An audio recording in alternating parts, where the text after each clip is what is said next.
2023 proposed changes to Medicare Part A and Medicare Part B. I have all the details and what lawmakers are now saying right here in the video, so let's get right into it. All right, now as of recently, we've been hearing a lot of new information coming out of Congress in regards to Social Security and, of course, Medicare. Well, as of right now, we now have an outlined list of different changes these lawmakers want to implement to Medicare in 2023. Now, this is very important to understand because this would impact about 64.5 million Medicare beneficiaries. Therefore, let's get into it and talk about what they're now discussing. However, really fast before we do, thank you so much for joining me. If you're new here or if you haven't done so yet, please make sure to subscribe by hitting the button right down below the video, as it's totally free to do so. And because I am your one and only daily advocate, I'm here for you right by your side each and every day, watching all this new information hitting the wire, doing the research and breaking it all down into these short videos so you can stay posted on what's actually going on right now, and most importantly, how it's going to impact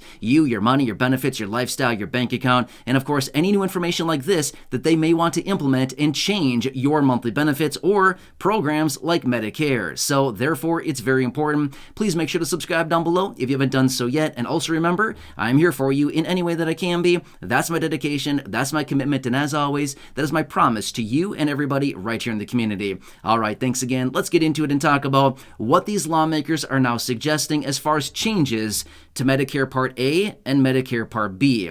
Now, this is very important. Now, here's what I want to break down for you. Just like we've been hearing about with Social Security, this whole insolvency issue, well, guess what? Medicare also has an insolvency issue. Now, the deal with Social Security is they're talking about insolvency in about 10 years. However, guess what? For Medicare, insolvency is only a couple years away, about 5 years at most.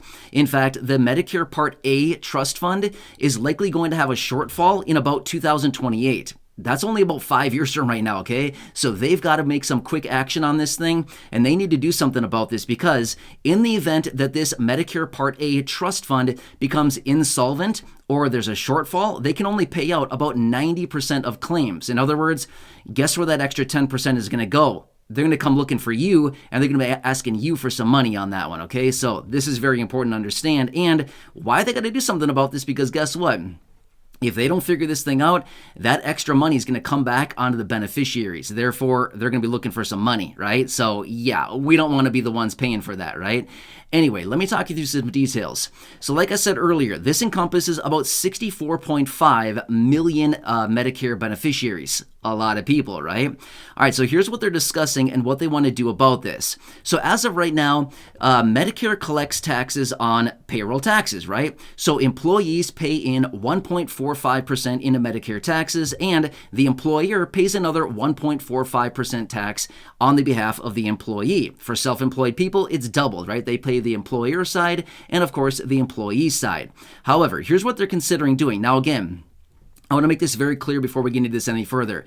This has not been passed yet, but again, they are talking about this. As Congress completely understands, they got to do something about Medicare, and this encompasses a lot of government spending every single year. Therefore, they're thinking, what do we got to do here? What can we do about this? Because this encompasses a lot of money every single year. All right, so here's one of the things that they're talking about, which is combining Medicare Part A and Medicare Part B. So as you know right now, if you are a Medicare beneficiary, you probably know Medicare Part A is for hospitalization, Medicare Part B is for like doctor visits, right? Things like that. Well, they're talking about possibly combining these Part A and Part B into basically one coverage and then having one set premium on it. I don't know if I like this, because here's the thing. Do you think the premium is going to go up, or do you think the premium is going to go down? Does anything ever go down? Well, not all that often, right? We know right now in 2023, yes, the Medicare Part B premium did technically go down a little bit over last year. In fact, it went down to $5.20 per month from $170.10 last year down to $164.90 this year per month for Medicare Part B. However, this is one thing that they possibly want to do, which is combine Medicare Part A and Medicare Part B. So this is something that they're, obviously considering right now. And this would be obviously one of the biggest changes. Now, next, they're possibly talking about raising the payroll taxes. Now, remember how I mentioned just a minute ago that the employee pays the 1.45% and the employer pays another 1.45% taxes? Well, they're possibly considering raising that because they feel like Well, this would be the easiest way to do it, right? They always use tax increases as like the go-to. Have you ever noticed that? So anyway, this is another thing that they're talking about is, hey, why don't we just raise raise payroll taxes, and then we'll just have, more money coming in as a result of that. Well, that's something else that they're talking about. Now, next, one of the other proposals is raising the premium. Well, obviously, we want to avoid this, but again, this is one of the inevitable things that we know happens just about every single year, is the unfortunate Medicare Part B premium continues to increase. Now, like I said earlier, let me say this one more time. In the event that they do possibly combine Medicare Part A and Medicare Part B, do you think those premiums are going to be a little bit higher, or do you think they're going to be lower or stay the same? I'd go ahead and bet that they're going to be probably significantly higher. And again, let's talk about the details about this. What happens to that? Well, guess what? The people that are receiving Medicare coverages are generally Social Security beneficiaries, right? Well, guess what? That premium comes right out of your monthly benefit every single month. That just means more money possibly coming out of your check. I don't like it, right? So let's try to avoid that one, because we know that fixed income beneficiaries need every single dollar they can get right now. Now, next, another proposal that they are talking about, another change, is raising the Medicare benefit date, as in the time that you can enroll, up to 67. So as of right now, you probably know you can enroll in Medicare at the age of 65.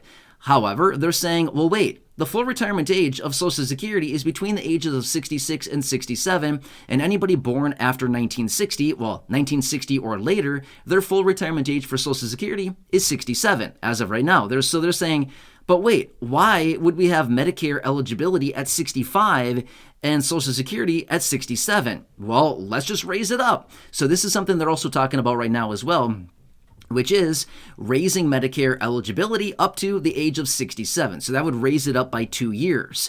So that's another proposal that they're talking about. And again, the deal with this would be is that all of a sudden, if they move the goalposts out, guess what? A lot of people who are planning on, possibly claiming on Medicare and enrolling in Medicare, guess what? Well, now they can't for a couple years, right? So the deal with this would be is all of a sudden it would prevent a lot more people from claiming benefits earlier and drawing on benefits longer. And again, this is another way that they're thinking, maybe this is something we could do to possibly, reduce some of the strain on the trust fund for Medicare. So these are the proposals that are out there. Yeah, here's what's interesting about it. Do you see any similarities to the changes and the proposals to change Medicare, to the same proposals that we talk about here on the channel to change Social Security? Yeah, they're pretty much the exact same. I mean, let's be real for a second, right? The same things that they're talking about to change Medicare is pretty much the exact same thing they're talking about to change Social Security. However, very different programs, right? Medicare and Social Security, although they kind of work hand in hand with one another, they're very far from the same. They're very, very different, okay? They're not even close to the same thing, even though they do cover generally the same beneficiaries, right? So this is what they're talking about, but again, we will see what happens here, as according to the research that I was doing on this and all the articles I was reading on this, apparently they plan to make some of these changes a little bit later this year. Now again, it's probably not going to happen in the next month or 2 or even 3 months. According to what I was finding is that they're looking at sometime later this year. So maybe late summer, early fall, things like this. So of course, I'll keep an eye on this just like I'm watching everything else out there to let you know what's going on and how this may impact you. Now, here's the thing. A lot of us who are watching all of this going out right now, a lot of us are very concerned about Social Security. And don't get me wrong, that's where your money comes from, right? But again, at the same time, Medicare is also very important as well, because let's just say for some reason that they change this whole thing and coverages are limited. Well, guess what? Healthcare coverages can be very, very expensive, right? We all know this. So again, we need to watch the money coming in through Social Security and all those programs, but we also need to watch the potential expenses going out as a result of Medicare. Very important stuff. So all of these work hand in hand, and they're very closely, I don't know, what's the word I'm looking for? I don't know. I'm trying to think of the word. I can't think of the word right now. All right, I'm going to leave it at that. I can't think of the word I'm trying to... I still can't think of it. Anyway, I think it starts with a C. This is embarrassing. All right. Anyway, I'm going to leave it there for now, but I hope this one helps you out to better understand what's going on. If I think of that word here in the next couple of seconds, I'll quick blurt it out. But other than that, correlated. That's what it is. That's the word I was trying to say. Anyway, so I'm sorry. Sometimes that happens. You know what? completely forget what I'm trying to say, right? Anyway, hope you're doing well, but I hope this helps you to better understand what's actually going on right now. And these are some of the changes that they are implementing and that they are proposing out there to change Medicare. And again, we all know that there's a ton of different proposals out there to change Social Security as well. A lot of those, right? A lot of those. Anyway, I'm here for you in any way that I possibly can be. Please make sure to subscribe down below if you haven't done so yet. Share the video with your friends, family, social media, and go back and check out any of the other thousands of videos here on the channel. Also, leave your comments, questions, and feedback down below. If you need me to elaborate on this further, I can always do that. Otherwise, I do my best to read as many comments as I can each day and, of course, respond to them as well. Anyway, enjoy, and I'll keep an eye on this as well as everything else, and I'll keep you posted with any future changes. All right, enjoy, and I'll catch you again later in the next video.